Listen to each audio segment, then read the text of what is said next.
indicates that the session. Thank you. So I will now request to have the hosting, and I know now that I am the host, so I can also share with you all my slides and my presentation. So I'm just going to go grab the presentation.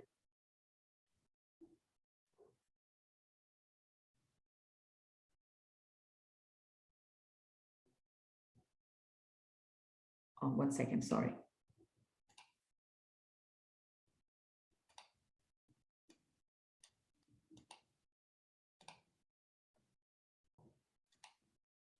So with a show of hands or a thumbs up, could I have an indication of whether you are able to see my screen? Great, thank you very much. So I'm going to make this full screen for everybody's benefit.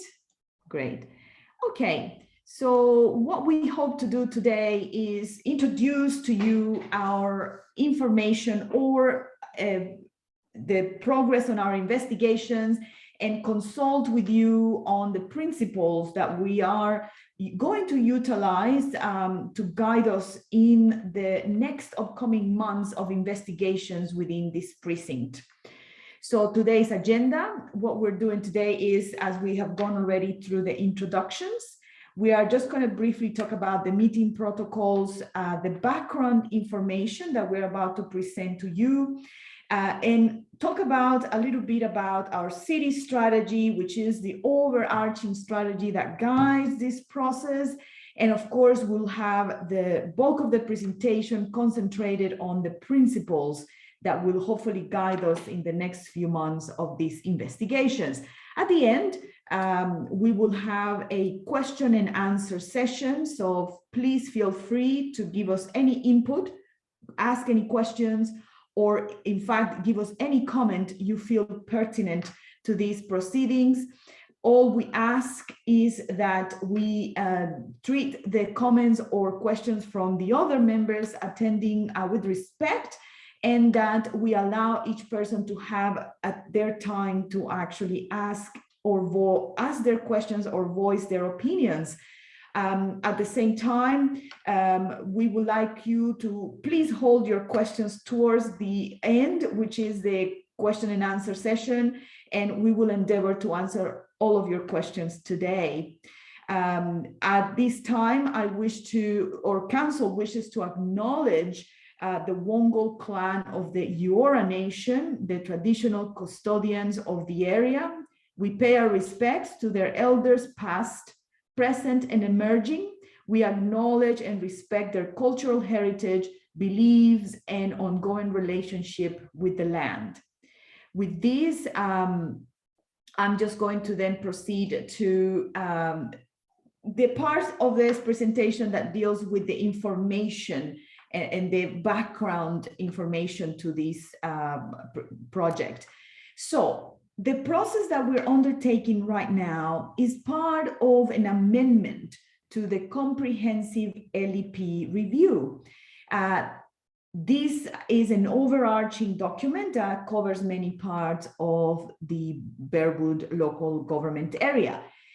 However, the parts that we are looking at, due to the extent of this document, involve other areas outside the Burwood Town Center, such as medium density investigations to the viability of the medium density housing. Also, we're looking into affordable housing as part of this round of amendments.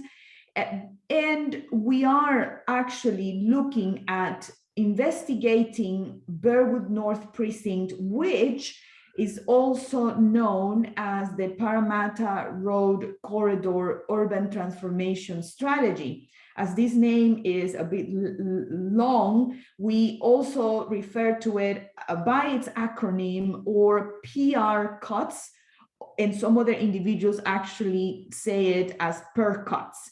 If we do say per cuts or PR cuts, we are referring to the Parramatta Road Corridor Urban Transformation Strategy, and which is also alternatively used a name that we use for Burwood North Precinct.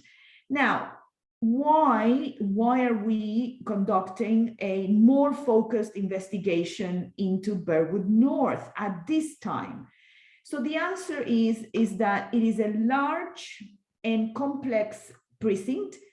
We have the advent of the Burwood Metro Station, which will have its own strategy or actually a planning proposal led by the state government, because they are the promoters, or Transport New South Wales, they are promoting that particular development. But alongside that, council will prepare its own planning proposal that looks into that area. And what we're hoping to do is to actually move concurrently and have these plans inform each other. So that is why it's important for council to actually spearhead this process now, so that we move in parallel with the progress that is being done on the Burwood Metro Station, which will affect this area, the area of investigation.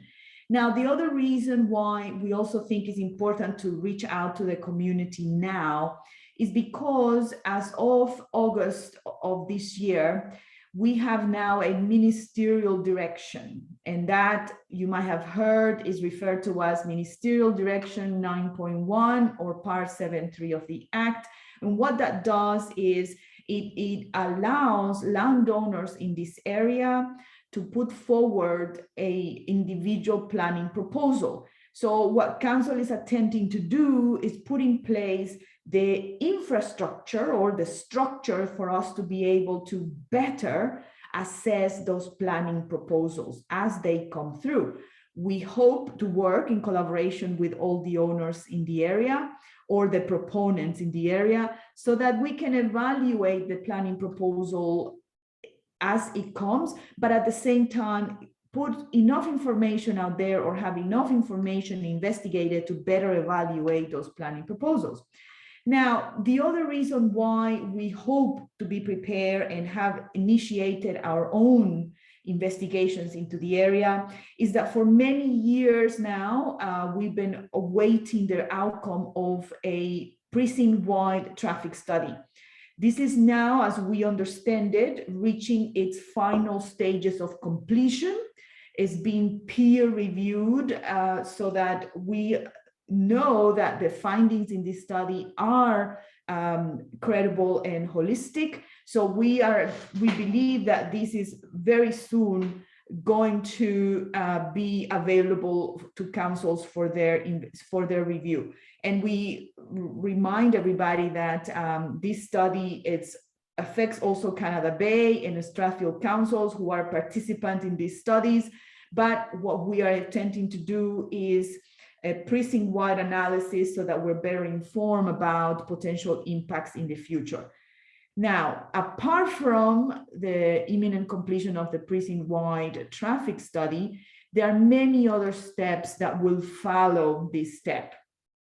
We are at the beginning of the process, and that's why we're reaching out to the community to ask them about principles, because these principles, which are defined as statement of guidance that will allow us to continue our investigations in a particular direction based on the community input, are going to be the element or the information that directs council in a particular direction. So we want the community to work with us hand in hand along this process, and we are hoping that we begin this long journey together and that there are no surprises for the community. So we're coming out to the community at this very early stage, which will be followed, as you see in this list, by a number of steps. So after we collect information from this consultation stage, we will then go and report to the councillors as part of an issues paper in the early part of 2022. Once the issues paper has been reported, we will then follow with a second stage of consultation, which is going to then present some more tangible options for the build form. That means how high, how dense, and how many other elements in terms of new streets or parks or open spaces. So we are at the very early part of this process, and we hope and we invite you to continue following this process with us. Now, the planning proposal, which will be prepared after these 2 stages of consultation, has to be reported, and it will be reported in several stages to the councillors, and we will then make sure that the community is invited to those gate times or those milestones where we are reporting to the councillors, which is a publicly available information. So these meetings where we're reporting will be communicated to the stakeholders and the community in general for their participation as well. So the things that perhaps out of this long list of steps that might be of interest to you and you should be paying attention is perhaps when we receive a gateway determination. That means that all of our studies have gone to the Department of Planning, this is a state agency, and have come back with a determination that would allow us to then put on exhibition. So you will have yet another time to be able to comment on these plans, and it will be a longer period of consultation for about 28 days minimum. So after the public consultation, and again, reporting to councillors on that resolution, we estimate that by the time this change or amendment is in force, we're looking probably at the end of 2023. So these are processes that take time, but hopefully we keep you informed along the way so that we are then able to keep you informed of the steps where you can continue to make or participate. Now, there is an overarching strategy, if you like, that covers or actually includes a number of aims and goals that also already are overarching functions and roles that guided the strategic team, and that is the city excellence strategy.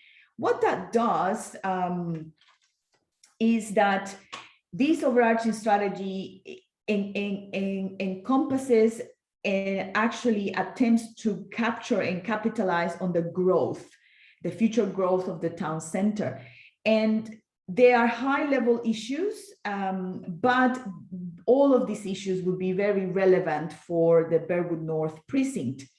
The economic function and role of this part of this strategy is what is going to ask us, what is the mix of uses or the future uses of this precinct?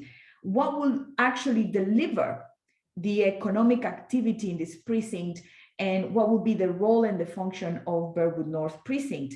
Is it going to be a retail precinct, or is it going to have employment generating uses apart from also having a residential component? So, but the uniqueness of this precinct not only is because of where it's located at the northern end of the town center, but the metro and the added transport facilities that we're going to have, you know, are elements of this strategy that will both give us some leverage in terms of strategic advantage, but also make it into a unique place that could become a destination. So if we were to leverage appropriately on the strategic advantage of the future connectivity that this precinct will have, it could become an exciting place to live, an exciting place to work, And what we're trying to do is hopefully leverage on all of these strategic advantage and do it well with the community input so that it becomes, again, an embodiment of these three principles and perhaps an excellent destination, place to live and recreate, which will then complement our existing town center. So hopefully all of these areas come together, and with your assistance, we do a great job in this precinct. Now, let me now give you a little bit more information about what is the precinct that we are actually studying. So what you see here in a black outline is generally the boundary established already, and it has been communicated to you in our letter of invitation. But this boundary here, it was already established for some time. It is not something that council has come up with unilaterally. It was actually devised based on a precinct boundary in consultation with the former urban growth of New South Wales. So any decision with regards to the study area precedes our time, in the sense that it is been derived out of a number of larger and overarching studies. That information has been in the public realm since 2016. So what we are doing today is that anybody who feels that there could be other changes or modifications to that study area, we will take that input and we will report it to the councillors. But we are at the moment not able to change the boundary without further consultation. However, if any input is provided with regards to modifications to the study area, that will be noted and reported to councillors as part of the issues paper. Now, in essence, this is quite a large precinct. As you can see, it has almost 26 hectares. And it goes far beyond Parramatta Road, which is, our LGA is south of the Parramatta Road corridor. In fact, it is larger than, it goes all the way almost to the Chicken Bay waterfront, quite not as far as that. But the area of concern that is within our council area is to the south of Parramatta Road, on the eastern boundary all along Shaftesbury Road, and to the west we are along Park Road. On the southern edge, it goes along Homer Street and Merila Street. So that area there, at the moment, does have some existing controls, but hopefully as part of this process, and the aim of this process is for us to investigate what changes we're going to make to that area, if any, or how we're going to apply modifications after a number or series of future studies and testing. So, but again, before we proceed with this additional testing, we need to actually have a set of concise principles. Again, these are guiding statements that help us to figure out what will be the future desired context or character of this precinct. So this will involve a minimum of 8 areas, including, for instance, what is the relationship to the town center, height and density, build form, connectivity and walkability, and even open space, among others. But these, we feel, are essential areas that we need to consult on. Okay, well, I'm about to begin presenting more information with regards to each of these principles. I just want to have, before I proceed, a little look into the room, catch all of our attendees, make sure everybody's still hearing us okay. Can we have a show of thumbs and see if I'm okay to proceed? Everything so far good?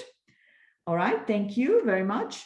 So, the first principle that we want to ask the community about is, we have a very established town center, and it's growing and it continues to grow. How is going to be this new area? Is it going to be its own independent node, or are we going to treat it as an extension of the existing town center? So the question is, do we create a independent little node, something like the relationship between the Sydney CBD and Bondi Junction? They're two completely different nodes linked, by street or connected through other means of transport. Or are we going to create an area that is an extension of the existing town center, something like the relationship between the Sydney CBD and Piermont or the Rocks? Clearly has its own character, but it is part of the same center. So that is one thing that we would like you to tell us how you see this new center or this new part of the existing town center. The other one is, what will be the role of Burwood North Metro Station? It happens a lot lately that because of the advent of the metro, a lot of different neighborhoods in Sydney have a choice between the existing railway network and metro. Examples of that could be, for instance, St. Leonard's, could be Chatswood. Another example is the CBD itself.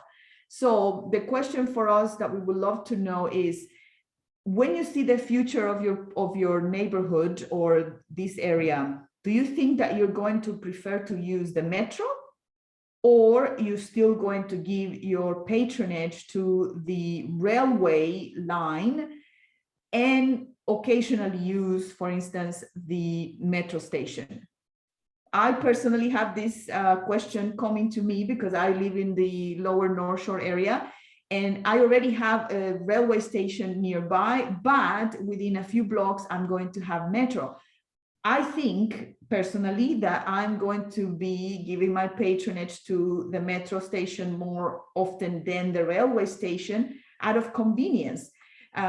Because it's faster and it will link us to more locations within a faster range or speed of trains. So we would love to know how you feel this is going to change your transport needs or usage patterns in the future.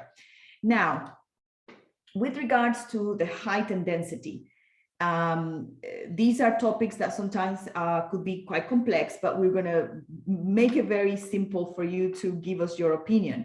We already have a particular height and density in the existing town center. Should this area with the new metro be lower in height or secondary in importance to the existing town center, or because of the metro coming and the new advantages of how we can plan this extension to the town center, should that area be taller or equal or taller to the existing town center? Do let us know your opinion. We would like to know. Now, in terms of how we distribute the buildings or the densities across this precinct, should we have a very consistent height to all the buildings? Images of very consistent heights of cities come to mind, like Paris, very consistent in height, or even Barcelona or Washington, DC, and only you see a few things that actually are taller. Well, we can either make it very consistent, or we could create opportunity for certain areas to be able to create interesting buildings or taller landmarks, or areas where we create an iconic site. So that would mean that at certain key points, we create an emphasis, or we create an iconic structure by allowing a variety of height to be applicable to that land. So again, we would like to know which approach you feel is more appropriate in this location. Now, in terms of the character, is this going to be a purely residential precinct?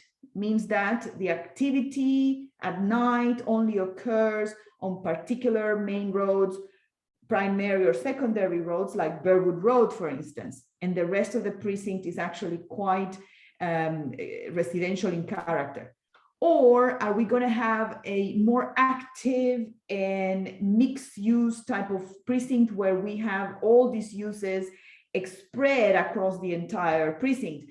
An example of this could be the Rocks, or something like Darling Harbour, Darling Square, where you do walk through very active laneways, and then you have apartments right around the corner. So, and at night, this question has two parts, where we actually make sure that we have activity either throughout or only along main roads, or like Parramatta Road or Burwood Road.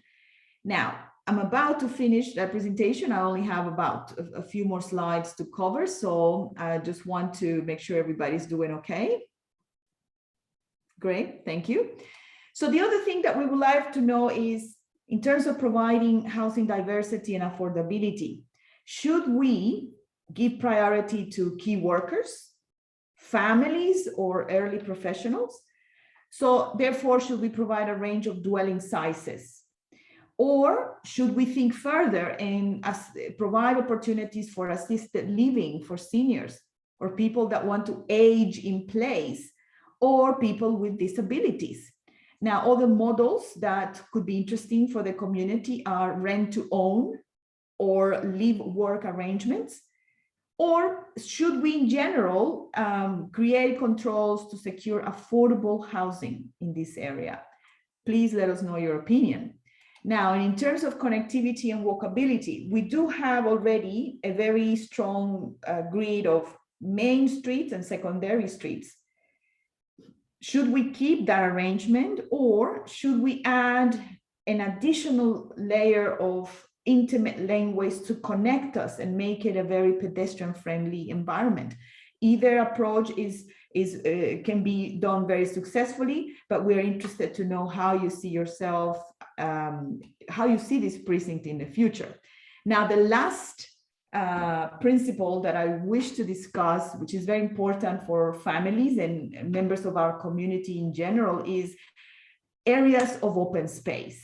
Should we concentrate our effort and create a secondary, larger space for open space recreation in this area, which is, you know, a larger concentration of open space? Or should we provide smaller pocket parks?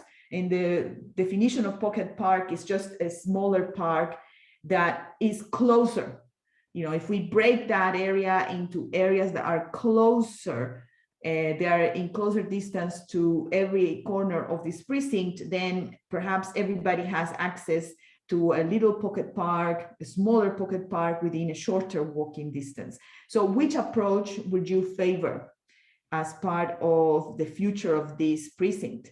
So these are the principles that we are consulting about through this stage of the consultation.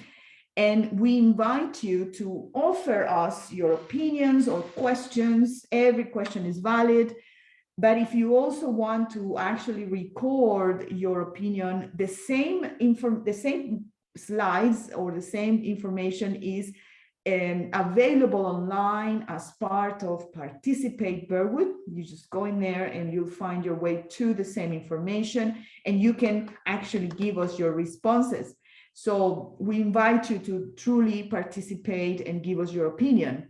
So at this point, I am finished with the information part of the session. We're doing very well with time. We have about 30 minutes to answer any question you have, so feel free, there's plenty of time. And even if we are not able to answer your question tonight, or you prefer to do it in a more private forum, we can arrange to have a discussion with you separately. But I invite you now, to those who have joined us tonight, to ask any question you feel the need to ask. So will anyone like to ask a question at this point?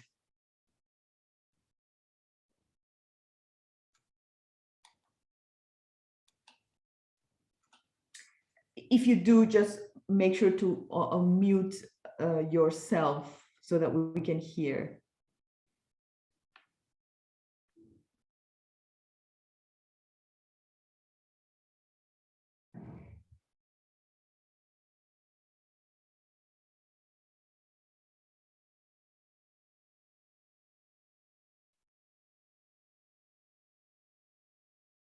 Okay. I feel that perhaps our presentation has been so comprehensive that there are no questions from the community at this point. So I'm just going to give you our thanks for attending tonight. Again, I invite you to log online and to go through the online survey. Or again, if you feel like having or getting a more private forum to ask your questions, feel free to contact us at the Strategic Planning, Heritage and Place Planning team. You can call us directly and ask for the strategic team at 9911-9911, or write to us at burwood@council.nsw.gov.au. On behalf of my team, the strategic team, and myself, and also the Director of City Strategy, we thank you for your participation tonight, and we truly hope that we can, sorry, I just have a message. I said, yes, thank you very much. Somebody saying thank you and goodbye. That's very much appreciated. So feel free to join us at any time, or continue to visit the website for updates in the future. Thank you very much, and we thank you for your participation. We hope to see you in later parts of this process. Good night.